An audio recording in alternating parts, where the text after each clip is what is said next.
Hey guys, I've been looking at my channel. I realize I haven't done as many lifestyle videos as I thought I would have.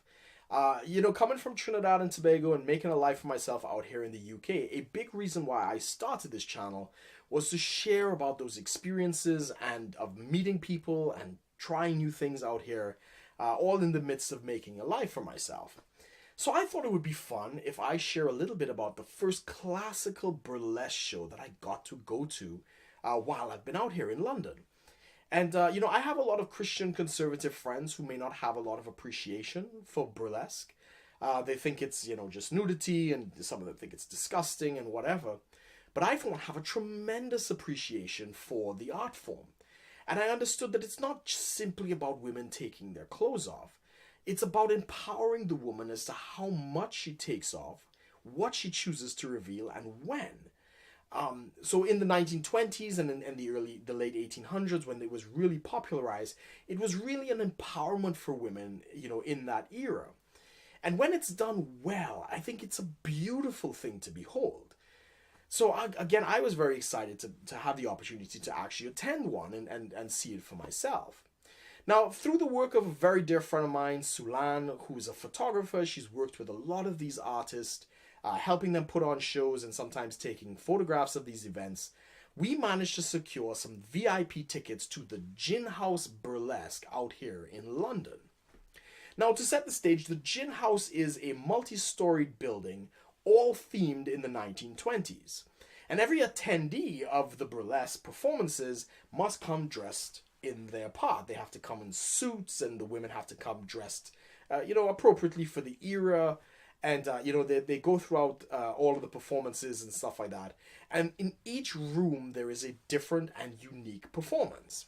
So upon my arrival at the Gin House, my first encounter was actually with Laura London, who is a sleight of hand magician out here. I actually recognized that after I left from the Penn and Teller show Fool Us, which is very big out here in the UK about, magicians trying to trick the Penn and Teller, the two magicians. And I remembered her after I left, but I got the chance to meet her up close. And I was actually chosen as the patsy in her performance. So there was a lady who was also there and myself.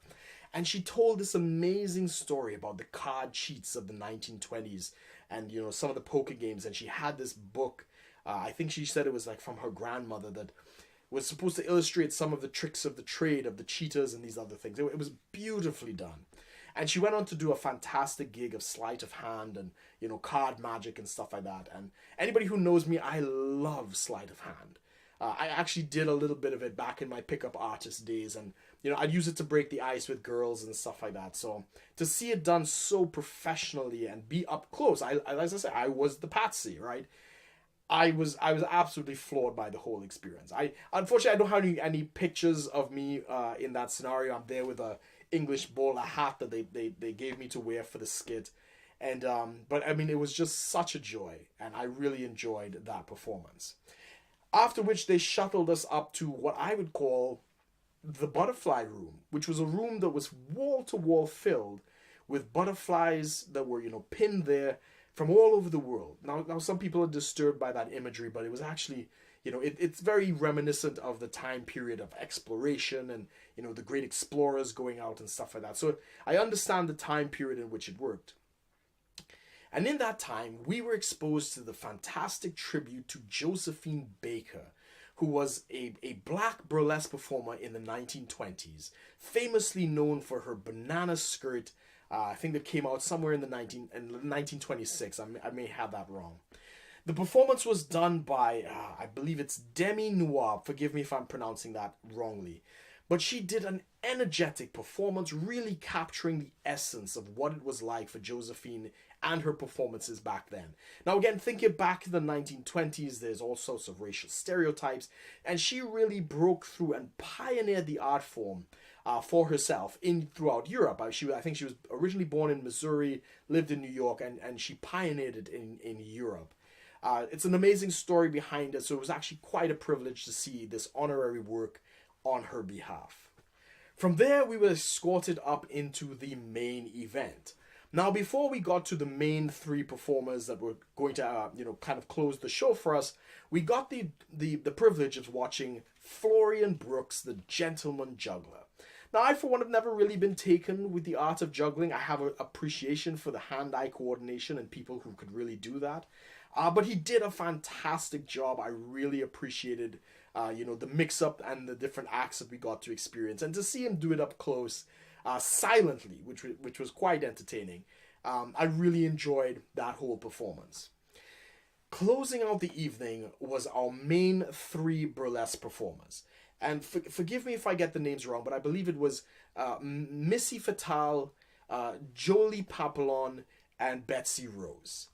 And each performer came out individually and put on a world-class performance, filled with, passion and expression and, sensuality, and all of it all done amazingly classy and, well presented to the audience. A world-class performance second to none, of which I was absolutely amazed by these performances. And at the end of the evening, we went down and the 3 girls came out with our master of ceremonies, cracking some jokes and so forth, and they put on a finale for the entire group of people who'd come to witness this entire spectacle. And I, for one, absolutely enjoyed myself out at the Gin House. Now, if anybody's interested in learning more about the Gin House Burlesque and some of the performances, I will put information in the description below. But again, guys, I just had an absolute blast. It was just a total joy to be able to experience that for myself. And, I look forward to probably attending more of the Gin House events. I think there's one almost every month. Not to mention there are other burlesque performances. I got a neo-burlesque show out at Lads in Camden. And, I'm just absolutely enjoying all of these different experiences. So, as always, please be sure to like, share, and subscribe if you'd like to see more. You can find me on all of the social media. I put links in the description below. As always, guys, thanks for watching. Take care.